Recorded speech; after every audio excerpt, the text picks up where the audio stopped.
The alliance collapsed now a year after the polls. Kalonzo and Eugene Wamalwa are at it again. Masuala ya siasa msikizaji, katika ukurasa wa gazeti la taifa la Daily Nation ukurasa wa mbele, and the Standard newspaper where the buck stops. 6 Kenyans have lost their lives and 100 others injured in an accident that could have been avoided. Yesterday, the government paraded suspects associated with the illegal gas business, but left out senior government officials who are responsible for regulating such enterprises. There is a picture of Energy and Petroleum CS who says in guaranteeing that the trade in LPG is safe and the backstop with the CS, he must be held accountable. There is also Muhammad Liban, who is the PS for petroleum. He is the accounting officer. Liban is responsible for ensuring dealers play by the rules. Did they did what they were supposed to do? No, it wasn't done. And Johnson Sakaja, he is the Nairobi County governor, and as the city's planner, governor's order on LPG trade yesterday came a little too late. And also there is Director EPRA, Daniel Kipto, who the law requires EPRA to work with other agencies in bringing to book illegal operators. But they're saying the small fish are the one who have been caught. Katika ukurasa wa gazeti la Taifa Leo msikizaji, tutakuwa tunaweza kuangalia gazeti la Taifa Leo kuweza kubaini ni ipi habari kuu. Wanasema mpasuko kwenye Azimio. Kumbuka kwamba hivi sasa Eugene Wamalwa na Kalonzo Musyoka wanaonekana wako upande mmoja, alafu kinara wa Azimio Raila Odinga yuko upande mwingine. Wanasema hatua ya kinara wa Wiper Kalonzo Musyoka na mwenzake wa DAP-K Eugene Wamalwa kuandaa mikutano ya pamoja imeibua hofu ndani ya Azimio.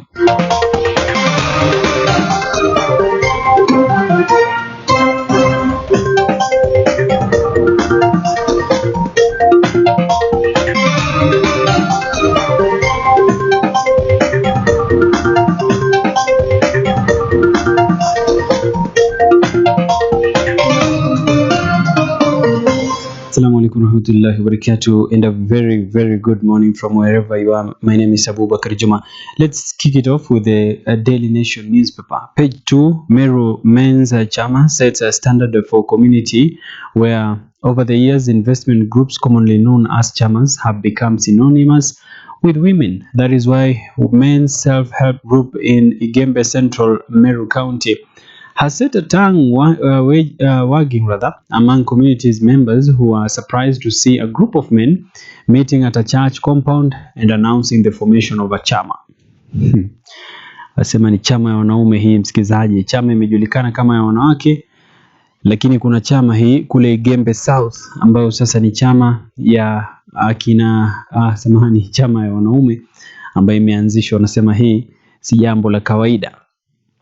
Ukurasa wa 3, Kenya seeks to ease travel pain with roadside stations, where the state is eyeing new revenue from the proposed roadside stations along highways that will offer services such as restrooms, accommodation, parking, and catering for thousands of road users across the country.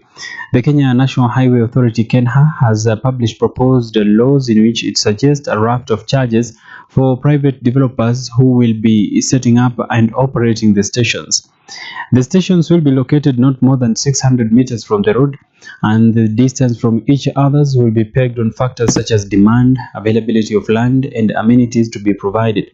The proposal is in response to a 2020 High Court decision compelling the government to formulate a policy to guide the provision of toilets and other sanitary facilities along the highway. Msikizaji, kwa uchache ni kwamba kunayo pendekezo la kuweza kuweka vyumba vya kuweza kufanya mapumziko ama kupumzika kando mwa barabara kuu. Msikizaji, hii imekuwa proposed na KENHA ambao iwapo itaweza kupitishwa, basi wanasema kwamba wale ambao wanatumia vifaa kama hivyo watakuwa wanaweza kulipia. Inafuatia amri ya mahakama ambayo iliweza kutoa kwamba kuweza kuwekwa pengine kama ni vyoo kando mwa barabara, kwa sababu kuna baadhi ya barabara msikilizaji, unaenda karibia kilomita 300, 200, hakuna mahala ambapo pengine unafaa kupumzika ama pengine pahala pa kujisaidia na kadhalika, inakuwa ni mtihani mkubwa sana. Kwa hivyo hivi sasa KENHA wana majukumu ya kufanya hayo, lakini wanasema kwamba wale ambao watakuwa wanatumia vyumba kama hivi huenda wakalipia ada kidogo. Katika ukurasa wa 4, Kalonzo Wamalwa joint rallies fuel talks of new Azimio axis, where plans for joint rallies by Wiper Democratic Movement leader Kalonzo Musyoka and his Democratic Action Party leader DAPK counterpart Eugene Wamalwa have sparked talk of a faction within the opposition coalition. Mr. Musyoka and Mr. Wamalwa had a joint political engagement last Sunday in Kitengela, Kajiado County, where the former vice president opened a new Wiper branch before they both addressed a rally. Ukurasa wa 5, taxman loses 2 billion claim on ports agency, where the Kenya Revenue Authority KRA has lost a 2 billion dispute with the ports agency for taxes it claims were due in relations to the procurement of cargo handling equipment between 2018 and 2022. In a ruling delivered on January 26th, the Tax Appeals Tribunal dismisses KRA's claims of more than 1 billion shillings in withholding tax plus penalties and interest concerning two contracts for the supply of a tugboat and cranes by a foreign contractor to the Kenya Ports Authority. Tusonge mbele kuweza kuangalia habari nyingine katika ukurasa wa 6. 4 suspect linked to Embakasi gas blast appear in court. Now the proprietor of Mradi Gas Company, where a deadly explosion killed 6 people in Embakasi, appeared at the Milimani Law Courts yesterday. Mr. Derek Kimathi was presented before Senior Principal Magistrate Dolphina Alego, together with 3 National Environment Management Authority NEMA officials, Joseph Kamau, David Ongare, and Marian Kioko. The Director of Public Prosecution sought to have the 4 detained for 21 days to enable the conclusion of investigations. Prosecuting Counsel Dorcas Rugut and James Gashoka said the suspects are being investigated for murder, conspiracy to commit a felony, and negligence of duty and abuse of office.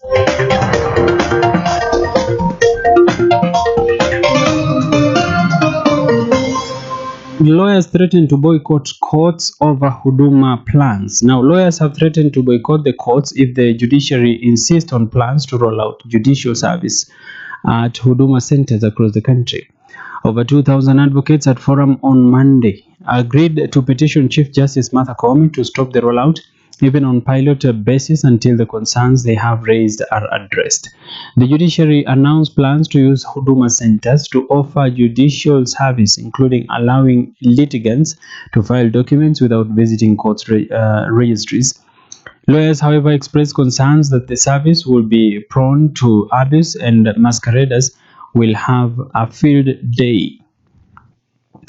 Charges against 13 in 122 million Savula fraud case dropped, where the Director of Public Prosecution DPP has dropped charges against 13 out of 28 suspects in the 122.5 million fraud case against Kakamega Deputy Governor Ayub Savula. 6 years after the arraignment now, however, the case against Savula, his 2 wives, Melody Gatwiri Ringera and Helen Kiplor Kimboi, their 7 companies and others, will proceed to full hearing. During the pendency of the case, 2 suspects, Henry Mungasia Musanga and Tabitha Nyeboke Oriba, passed away, and the DPP dropped the case against them.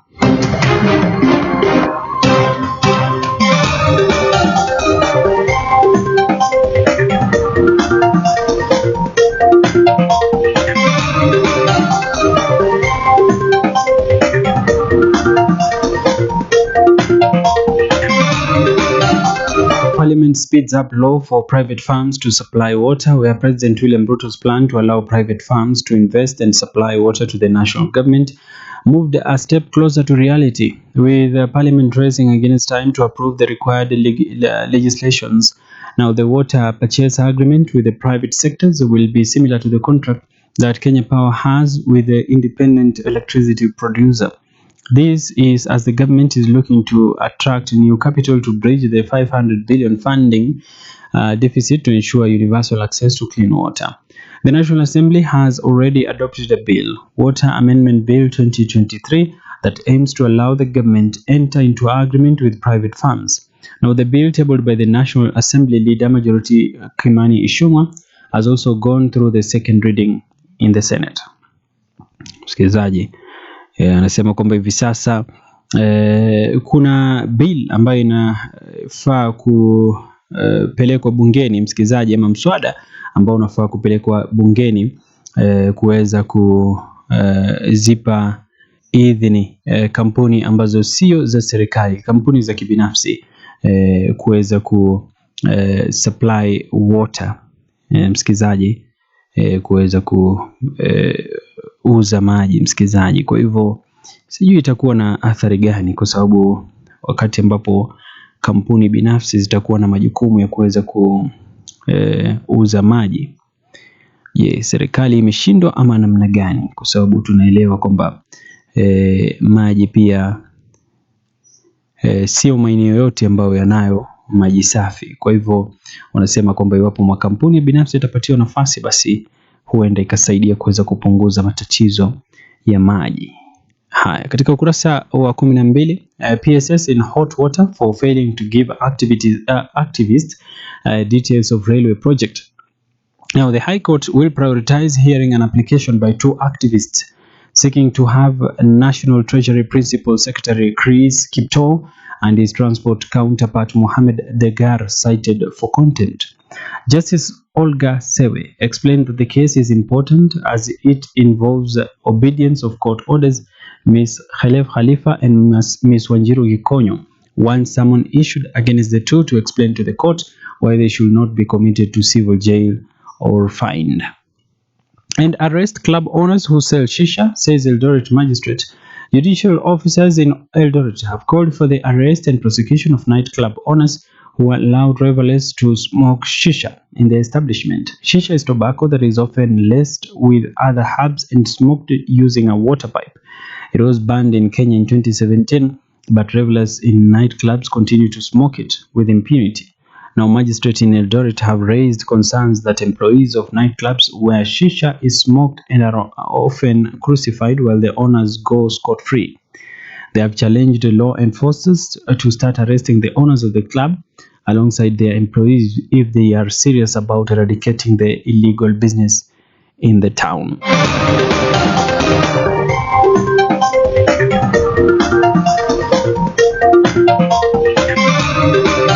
500 male nurses apply for Saudi women-only jobs is a story on page 14, where the 2,500 job opportunities for nurses secured by the Kenya government in the Kingdom of Saudi Arabia have attracted only 1,000 applicants, with a surprising 500 of them being male, despite the positions being exclusively for females.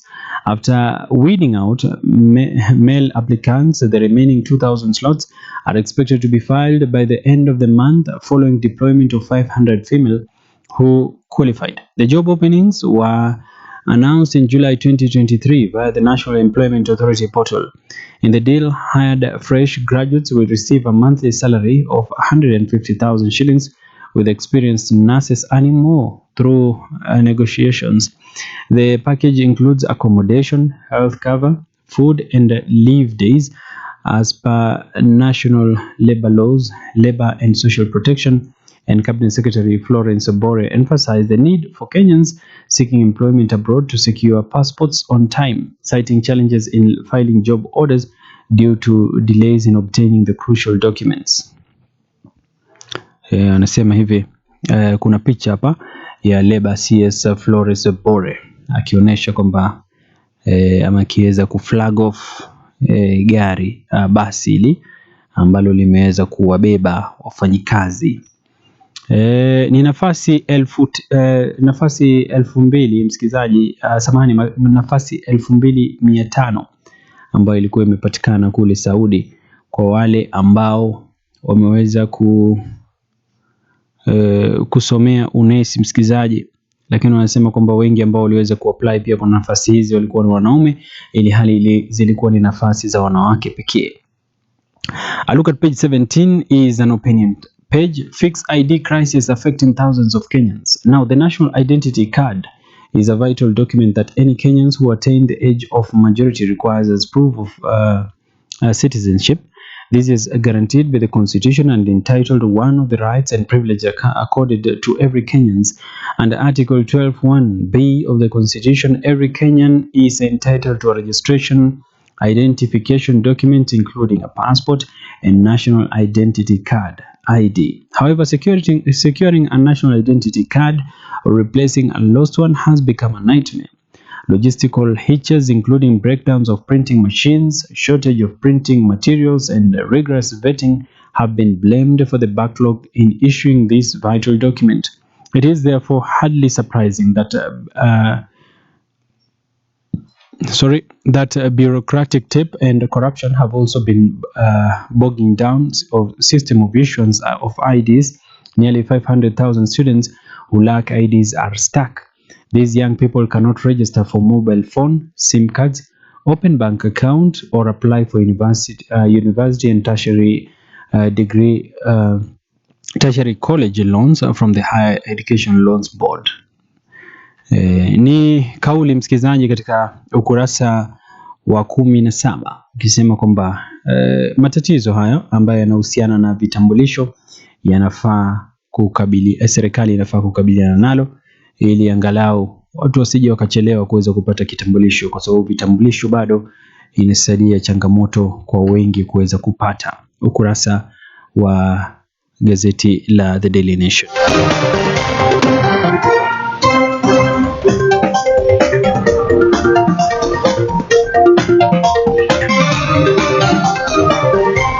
Soup on gas refilling plant as Kenyans raise safety concerns is a story on page 2. A multi-agency team on Monday evening raided an illegal gas refilling and storage facility at Milimani Estate in Kitale Town, Trans Nzoia County.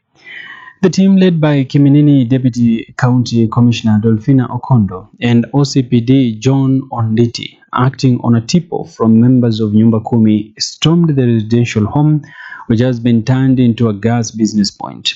The team waited for hours before accessing the well-fenced compound located about 3 kilometers away from Kitale. Inside the facility, the security team found over 2,000 gas cylinders, refilling pipes, water tanks, jerrycans, a funnel, and gas level monitors, among other items. Ndio serikali hii ya kureact, ambapo wameweza kuanza kuwapata wale ambao wanaweka zile refilling station kinyume cha sheria. Kumbuka nyingi yazo msikizaji zipo katika maeneo ambapo watu wanaishi, kwa hivyo inakuwa ni mtihani sana, hasa baada ya kisa ambacho kilitokea hivi majuzi kule eneo la Eastlands kule, ambapo iliweza kulipuka gesi moja na kuweza kuwaua watu 3, na ilikuwa inafanyika katika maeneo ambayo yapo karibu na makazi ya watu. Officials to blame over city gas explosion. Now Kenyans rated Davis Chirchir, the Cabinet Secretary for Energy and Petroleum, as the worst performing CS last year. They then cited the high cost of fuel and frequent electricity outage. His ranking may have sunk further following last Thursday's gas explosion of Embakasi, Mradi area that caused deaths and saw about 300 Kenyans admitted to different city hospitals with injuries. The survey that was done by Trends and Insight for Africa (TIFA) on the performance of President Ruto's government, Chirchir was rated as the least performing CS with a score of 19%. In guaranteeing that the trade in petroleum products, including cooking gas, which are all highly flammable and recognized as securities risk, the buck stops with the CS for Energy and Petroleum.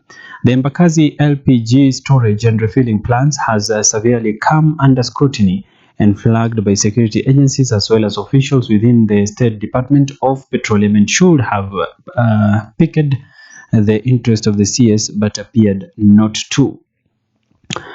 Kama ilivyoainishwa pia katika ukurasa wa mbele wa gazeti la The Standard Newspaper, wakielezea tu wale ambao walifaa kuchukuliwa hatua ni hawa ambao wanaongoza idara tofauti, wakianza na waziri wa kawi Bwana Davis Chirchir, ambaye kulingana na gazeti pia na pia kulingana na utafiti ambao uliweza kutolewa na shirika la Trends and Insight for Africa TIFA iliweza kumuorodhesha Davis Chirchir kama CS ambaye hajafanya kazi ama ni mmoja wa wale ambao wamezembea sana kazini, na hii inaonekana dhahiri shahiri wakati ambapo tukio kama hili linatokea, ambapo watu wanaweza kupoteza maisha yao. Basi ipo katika ukurasa wa gazeti la The Standard Newspaper.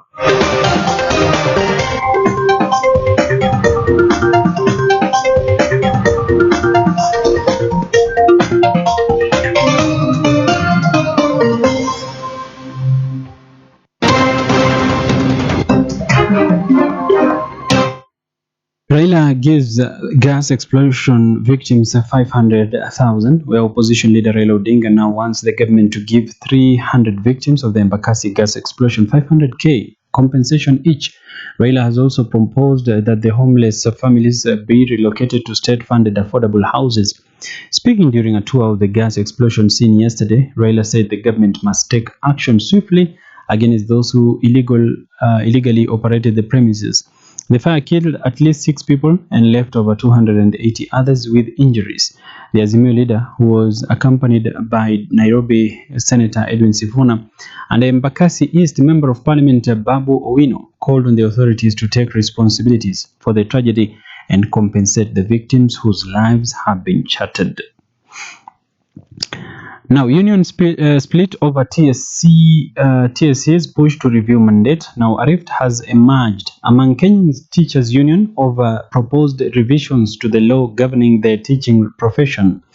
The Kenya National Union of Teachers, NAT, has vehemently rejected the proposal, terming them punitive and demanding exclusive talks with the Teacher Service Commission, TSC, before engaging in wider discussions. However, the Kenya Union of Post-Primary Education Teachers, KUPPET, has indicated it will participate in the planned consultation forum. And transition committee set up to oversee shift from NHIF to SHA. Now, the Ministry of Health has gazetted a transitional committee to oversee changes in health scheme.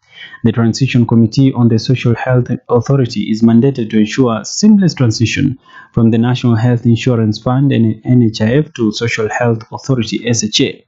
Now, Health Cabinet Secretary Susan Nakhumicha appointed the 10-member committee through a Gazette notice dated January 25th. The Transition Committee is chaired by Jason Kapp Kirkwook. Now, members of the committee included Dr. Daniel Mwai, Dr. Kipruto Charmusei Chesang, Dr. Jacinta Wasike, Gladys Wambui Mburu, Stephen Kaboro Mbugwa, and Dr. Elizabeth Wangia. Serikali inazidi kuweka mikakati ya kuhakikisha kwamba Wakenya wanaweza kutransition kutoka bima ya NHIF hadi bima mpya ya SHA. Japo tunavyoelewa bado kesi iko mahakamani.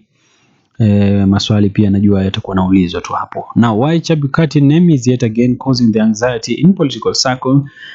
Former Independent Electoral and Boundaries Commission IEBC Chairman Wafula Chebukati is back in the news since retiring after his steering role in the controversial 2022 presidential poll.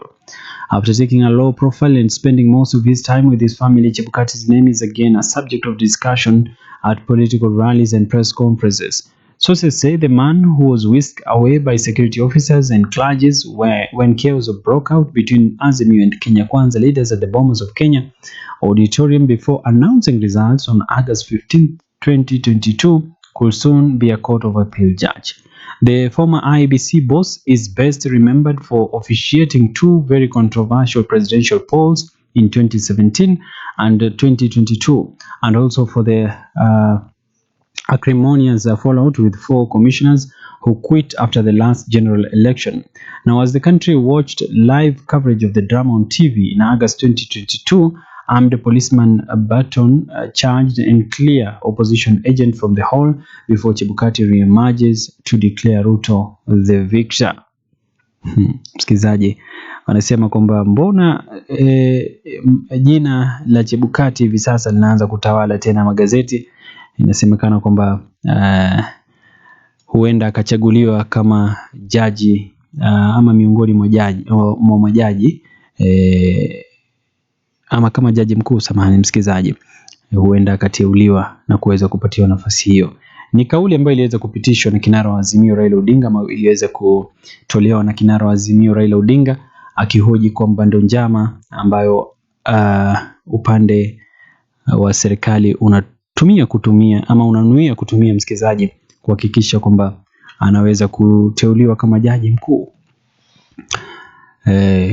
Kwa hivyo na baadhi ya kauli, msikizaji, hata kauli ambayo iliweza kutolewa na Musalia Mudavadi akisema kwamba na wala hakuna la kuweza kumzuia, kama amehitimu kuweza kuwa jaji mkuu, basi nafasi hiyo ikitokea anaweza kuteuliwa tu. Naam, katika ukurasa 7, Senate blast Nakuru County leadership over drop in revenue, where the Senate has put the Nakuru County government on notice over declining revenue that has dropped by 2 billion shillings. The Senate said it will investigate the drop from 3.6 billion to 1.6 billion shillings since the new government came into power amid reports of graft and misuse of public funds. This came as senators warned that failure by the executive to respect court orders regarding the ongoing War Memorial Hospital saga was a recipe for chaos. They made the remarks when the Senate Liaison Committee, which brings together chairmen of various committees, converged in Sawela Lodge in Naivasha for a 2-day retreat.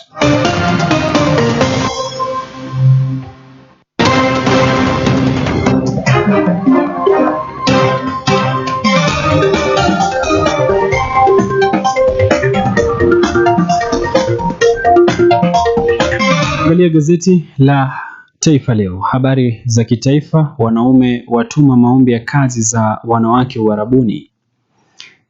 Msikilizaji, ni habari hii ambayo pia iliweza kuangazia katika gazeti la The Daily Nation, wakisema kwamba nafasi ambazo zilikuwa ni za wanawake, takriban nafasi 2500 kati yao, lakini wanaume wakaamua, wanaume 500 kuweza kutuma nafasi za kazi, ili nao pengine bahati inaweza kutokea pale.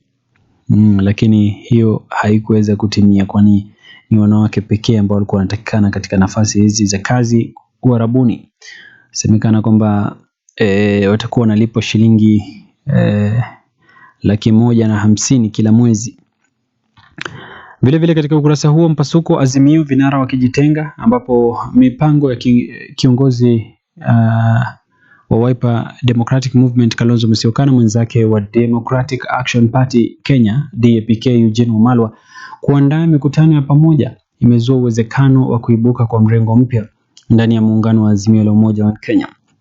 Bwana Musyoka na Bwana Wamalwa walikuwa pamoja Jumapili iliyopita mjini Kitengela, ambapo aliyekuwa makamu wa rais alifungua afisi mpya ya tawi la Wiper kabla ya kuhutubia mkutano wa kisiasa pamoja na Bwana Wamalwa.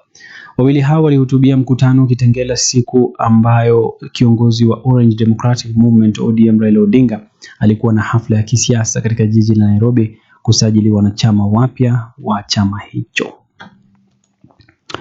Tuvuke katika ukurasa wa 3. Wasiwasi serikali ikiambia familia tunawafurusha, ambapo mama ya familia katika kaunti kadhaa nchini sasa wanakabiliwa na hatari ya kufurushwa makwao ili kutoa nafasi kwa ujenzi wa nyumba za bei nafuu. Wakazi watakaopoteza makazi yao kwa ajili ya kufanikisha mpango huo wa serikali wanatoka katika kaunti za Trans Nzoia, Nakuru, Kericho na Uasin Gishu. Tayari zaidi ya familia 200 zimeondolewa katika mtaa wa Pioneer mjini Eldoret ili kutoa nafasi kwa mradi huo unaotetewa vikali na Rais William Ruto na wandani wake serikalini. Aidha, serikali inaendelea na mchakato wa kukomboa ardhi za umma katika kaunti nyingine 4 katika eneo pana la Bonde la Ufa, Trans Nzoia, Kericho na Nakuru. Yanajiri baada ya Rais William Ruto kuwaonya wastawishaji wa kibinafsi walionyakua ardhi kinyume cha sheria ardhi za umma kwamba wasalimishe kwa serikali au wafurushwe kwa nguvu ili kufanikisha utekelezaji wa mpango huo na mingine ya kilimo na ustawi wa viwanda. Ni katika ukurasa wa 3. Tuelekee katika ukurasa wa 4. Chama cha wanaume cha zua gumzo Meru. Msikilizaji, pia ni habari ambayo tumeweza kuangalia katika gazeti la The Daily Nation, wakisema kwamba kuna baadhi ya wanaume takriban 100 na ambao wameanzisha chama cha wanaume. Pale inaonekana kwamba wanakaa chini kupiga gumzo, lakini pia wanafanya michango ile inayofanyika katika vyama, msikilizaji, pengine kila mtu akatoa 100, 50 na kadhalika. Imezoeleka kwamba ni chama cha wanawake tu ambacho huwa ndio kawaida, lakini hivi sasa wao wamezindua chama cha wanaume. Na EACC yataka shilingi milioni 700 zaidi ili ipate meno ya kung'ata ufisadi ifaavyo.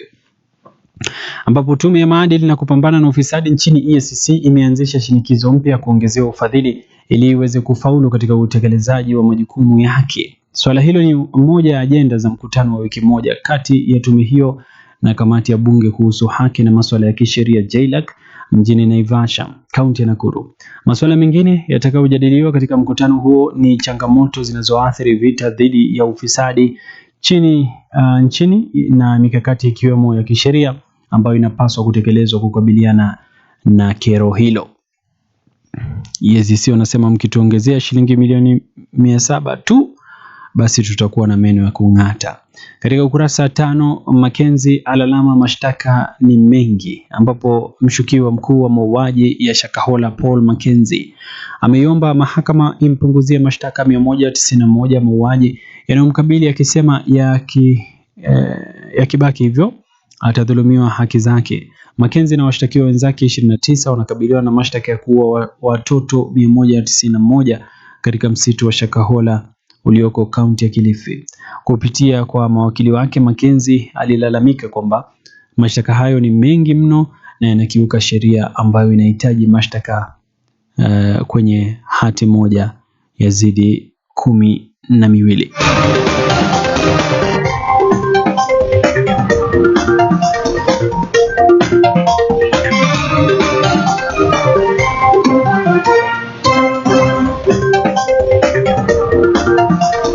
Tahariri wanahoji kampeni hizi za mapema ni adui wa maendeleo. Ipo methali maarufu ya Kiswahili inayosema jina jema hung'aa gizani. Tamathali hii inaafiki zaidi katika mazingira ya Kenya sasa. Tangu mshindi wa uchaguzi mkuu wa Agosti tarehe 9 mwaka 2022 atangazwe Agosti tarehe 15 na kuapishwa Septemba tarehe 13, wa Kenya hawajawahi kupumzika. Hali ya kampeni imeendelea kushuhudiwa katika mataifa mengi duniani. Punde rais anapochaguliwa, siasa hukaa kando ili kuruhusu serikali mpya izingatie kwa asilimia kubwa utekelezaji wa ahadi na maendeleo.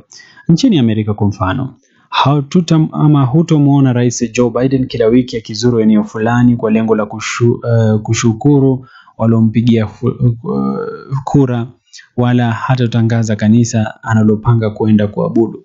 Aidha, hutamwona akiwa na rubaa za kila mara katika maeneo fulani ili kuwatangazia wananchi miradi anayotekeleza. Jina jema hung'aa gizani hata bila kujipigia debe. Wananchi wakiona athari za mradi na sera za kiongozi hawahitaji kukumbushwa kwamba serikali inawafanyia hili na lile. Watayaona na kuyahisi maendeleo hayo. Kwa uchache tu wanahoji kwamba jamani, kampeni za mapema zinaathiri maendeleo, kwa sababu hivi sasa tufanyi maendeleo ni kampeni, na serikali ambayo iko katika campaign mood mara nyingi huenda ikakosa kufanya maendeleo kwa sababu inafanya kwa kuweza kuficha ama kwa haraka ili uweze kuwafurahisha wananchi wakiwa uongozini. Katika ukurasa wa 7, barua kwa mhariri wanasema kwamba haifai wazazi kulipa karo kupitia mtandao wa eCitizen. Kama walimu wanahoji kwamba haifai kabisa, na naunga mkono karo ilipo kwa njia ya eCitizen kumaliza visa vya ufujaji pesa. Pia ipo katika ukurasa wa 7. Ni maoni ya watu tu, barua kwa mhariri, msikizaji. Tugeukia habari za Afrika na dunia, ambapo wanawake 50 watekwa nyara Nigeria wakimsindikiza bi harusi, ambapo takriban wanawake 50 waliohudhuria harusi hawajulikani walipo baada ya kutekwa nyara kaskazini magharibi mwa Nigeria. Utekaji huo wa idadi kubwa ya watu katika jimbo la Katsina unasemekana ndio mkubwa zaidi kuwahi kutokea, huku visa vya utekaji nyara katika nchi hiyo vikiendelea kuongezeka. Kamishna wa usalama wa jimbo hilo Nasiru Muaz alisema zaidi ya watu 50 wamechukuliwa walipokuwa wakirudi kutoka katika kijiji cha Damari baada ya kumsindikiza bi harusi nyumbani kwa bwana harusi.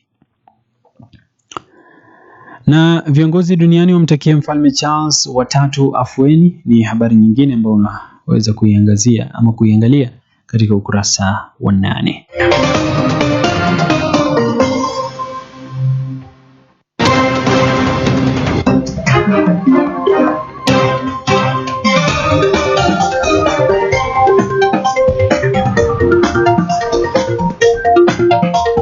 Msikilizaji, nusu fainali. Katika nusu fainali zitakazosakatwa leo, Nigeria utapepetana na Afrika Kusini, huku Ivory Coast ikikabiliana na DR Congo. Msikilizaji, ni masuala ya spoti hii, wakisema Nigeria inapigiwa upato kushinda Afrika Kusini timu hizi zitakapokutana leo usiku katika nusu fainali ya kombe la mataifa ya African, that is AFCON, ugani Stade de la Paix mjini Bouake kuanzia saa 2 usiku. Kwenye nusu fainali nyingine itakayochezwa Alassane Ouattara Stadium jijini Abidjan, wenyeji Ivory Coast chini ya kocha mzawa Ernest Faye watakabiliana na DR Congo pia kuanzia saa 2 usiku. Ni fursa ya DR Congo kupigana vikali wakilenga kutoa kombe hilo ambalo walishinda miaka 50 iliyopita. Msikilizaji, masuala ya kabumbu hiyo leo usiku AFCON. Dakika moja baada ya saa 2, msikilizaji, tuhitimishi hapo uchambuzi wa magazeti. Kama kawaida, kipindi cha Daula Ikra na kipindi cha Ukumbi wa Haki tutakuwa nayo katika kipindi hiki, msikilizaji, mpaka mwendo saa 4, na kuomba uzidi kuendelea kuwa nasi. Mimi naitwa Abubakar Juma. Asalamu alaykum.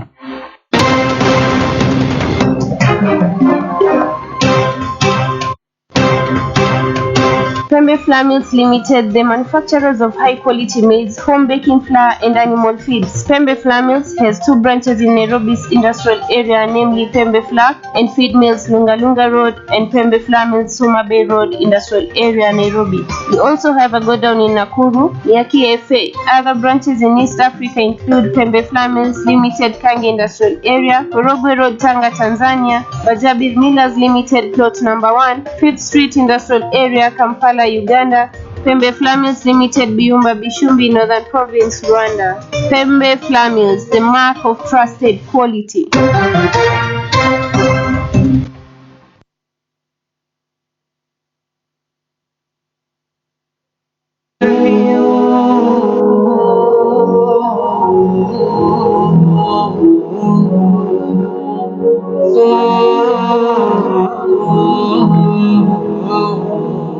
Nguzo za Uislamu.